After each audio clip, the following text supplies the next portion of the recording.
Bonjour à tous. Bien, je viens ce soir vous parler de la pleine lune du 5 mai, donc celle de demain. J'arrive un petit peu tard, mais voilà, je suis un peu débordée. Donc cette pleine lune aura lieu vers 19h35 à notre heure, 17h35 pour Greenwich.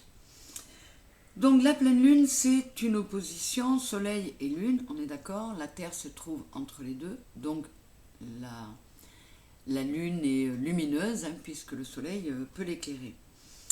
Euh, cette opposition marque toujours une source de tension. Et là, ce caractère est accentué par la manière dont sont aspectées les planètes. Donc vous allez voir que ça bouge encore pas mal. En effet, cette opposition entre notre partie consciente, notre lucidité, le Soleil, et l'inconscient, et l'émotionnel et l'intuitif de la Lune, elle est renforcée par l'axe sur lequel se produit cette pleine Lune. En effet, elle a lieu en Scorpion, donc elle est dans l'axe Scorpion-Taureau, donc en face du Soleil qui se trouve en Taureau. Le Scorpion est un signe d'eau, donc introverti dans l'introspection, donc, et s'oppose nettement au Taureau qui est signe de terre, très concret et plutôt matériel.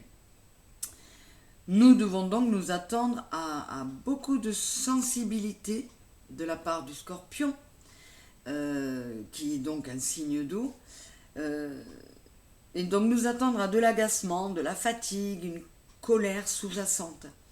Une pleine lune peu reposante donc, et d'autant moins pour les signes qui sont proches des deux astres luminaires.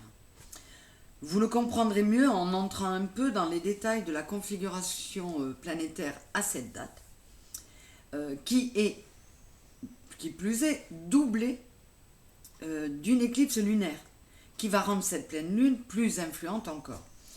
Mais bon, rassurez-vous, rassurons-nous, il y a toujours des influences positives pour atténuer les effets de celles qui seraient plus puissantes dans le sens négatif.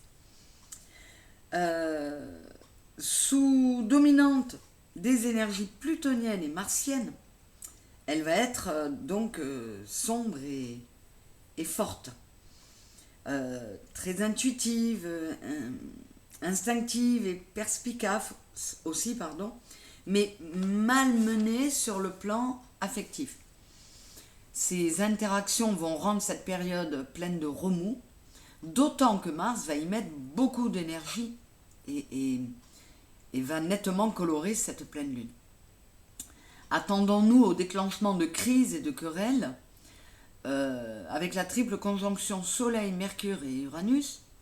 Nous allons pouvoir focaliser sur la représentation de nos objectifs. Mars et Uranus en présence, c'est explosif, très réactionnel, mais Uranus va aussi nous permettre de nous libérer de la dépendance, de la soumission, de la manipulation. Uranus et le Soleil associés vont nous aider à voir les choses différemment. Et tout cela, c'est très positif. On nous demande du courage et des efforts pour affronter les crises suscitées par ces énergies, les libérations émotionnelles du passé, parce que c'est pas toujours facile, le fait d'évacuer les persistances émotionnelles, c'est pas toujours simple non plus.